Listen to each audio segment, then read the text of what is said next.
All right, we got 2 comics left, and I saved fantastic comics for the end. Woo! Yeah, no, rock. That's what I'm talking about. Yeah.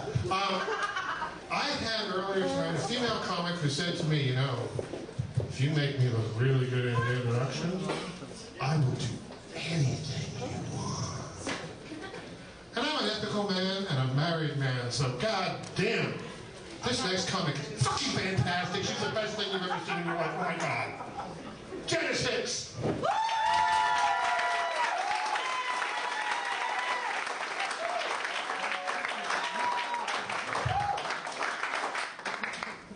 Yeah, little did he know all he had to do was take me to McDonald's and supersize it. One of the things I have done for a Big Mac and fries. Well, I'm really glad that last comic enjoyed the South so much because I was born and raised in Charleston, West Virginia. And yeah, he's right. That's why I got the fuck out. I go back home just to remind myself why I got the fuck out. I was one of those, Jehovah's Witnesses that, would go door to door on Saturday morning. Yeah, the same people who would come and knock on your door, and you would turn off the lights and turn off the television, and, put your hand over the dog's mouth, put a pillow over the children's face, and say, "Be quiet, so they don't know we're here. I got a secret for you. I knew you were home." Well, I was a great little Jehovah's Witness until I turned 18, and I met these 3 men that changed my life.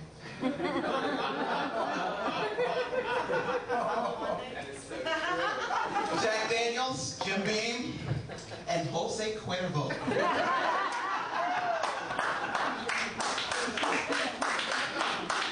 Shortly thereafter, I entered the Jehovah's Witness Protection Program. I want you to leave that little watchtower in a weight group. So kind of like to hold on to you just a little bit. But you're one of the 144,000. Don't you want to be saved? I'm like, I'd rather be drunk. A little happier that way. But so I had to sort of get the hell out of town. And I mentioned the fact that I'm from Charleston because I do actually go back and visit. And those people you used to see on Springer about 5, 6 years ago, they're real.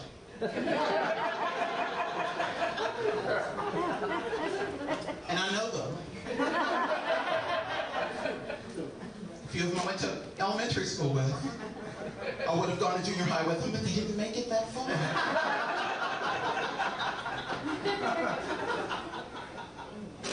So I go back and I visit my dear friend Tony. I met in 3rd grade, and she sort of stopped in 5th grade, but I chose to finish and get the fuck out of Dodge. And I'm hanging out with her and her aunt, who I hadn't seen in a while. So I asked her, "Well, my God, how's your son doing?" She's all, "Jamie, he's in prison." And I'm like, "Still?" I was like, "Yeah." Oh. So, I thought he was supposed to be out 4 years ago. What happened? He goes, "Well, he just can't seem to, get a good clean piss test." And I'm like, "Does he study?" And she goes, "Well, it said, the drug use while he's in prison." I'm like, "Well, how in the hell do you get drugs in prison?" And I really didn't want an answer to that question. But she was kind enough to explain to me. And I'm sorry, for those of you who don't know, I'm here to educate you tonight. She says you take that, you roll it up, you kind of do it like a tampon, you shove it up your ass, you walk through security, you go to the bathroom afterward, you put it in your mouth, you pass it to your son.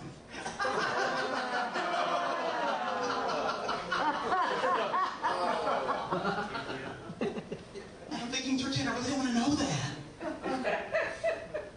And she goes, "Yeah, and I've been doing that for a while, and I've kind of have to stop because, my asshole just wants to drop out, and I have to have my mother push it back in." And I'm like, "What the fuck do you do your asshole to make it want to leave your body?" And apparently Georgianne knows.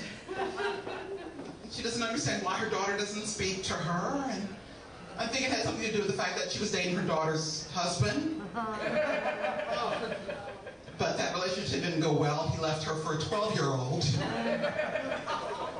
He's now in prison, too. and drugs.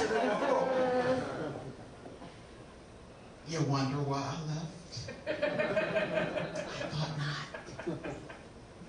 So I sort of pack up there and I head down to Tennessee. And I know you want to go the farther south, I got your damn mind. Jan's got to do what Jan's got to do, right? God. Great place to go to school, you know, wonderful places to, you know, sort of kick back and relax and go to grad school because there's not a damn thing to do in Chattanooga. Except men over 55. They're so fucking grateful. Come on. You know, young hot men, you know, they expect to get theirs and, you know, you get yours. By the time they're that old, they're just worried about you getting yours.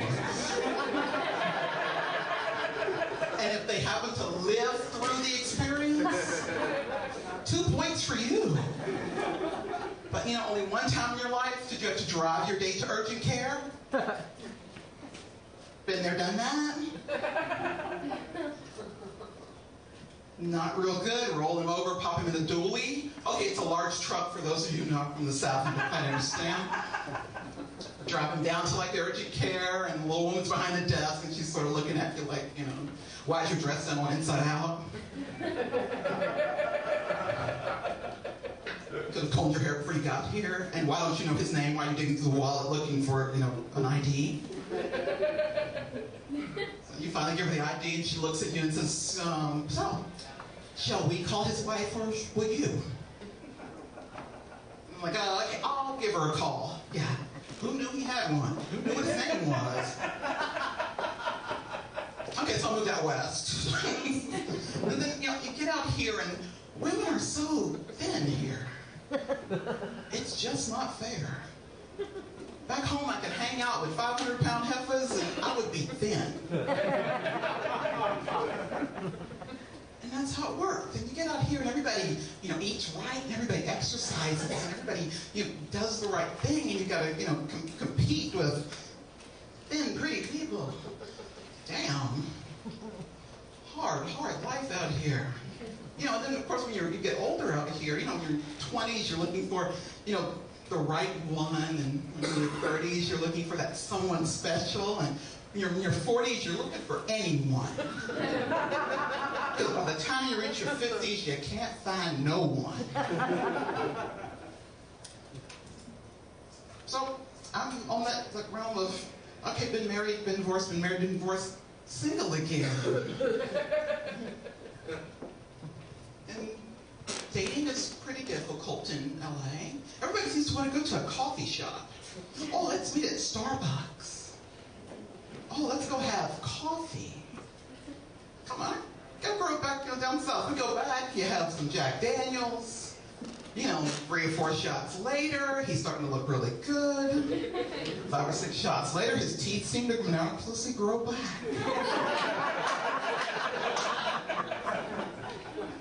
Shot 7, shot 8, he's good enough to take home to mom. Don't quite get that going out for coffee. Can't quite figure that one out. So I've decided, you know, if I'm going to adjust to LA life, I need to start dieting. And so I've tried that Slim Fast, and it's not for the lactose intolerant. You can only fart out so many calories. It's kind of the cramp and shit way to diet. Don't like it quite so much. That Oprah recommends, what is it, the CE berry thing? Yeah. Oh, no E. Lost no weight E. Damn sure went broke E.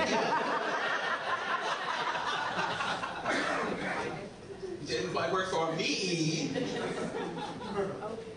So that was pretty much the deal for me. So I said, okay, go back into the world of education. So I'm going to tell you this couple of nice little southern things my mother used to tell me. You know, so you can go home with some, you know, wonderful information about sex. And this is my mother's version here. She used to tell me if it doesn't grow out of the ground or grow off of a tree, don't put it in your mouth. I didn't quite understand what she meant until it was too late. wrong. You know, and that whole cougar thing is like really popular now. And you know, we also have this one thing that, my whole deal is once you get to be a certain age, that if they're old and if they're young enough to have come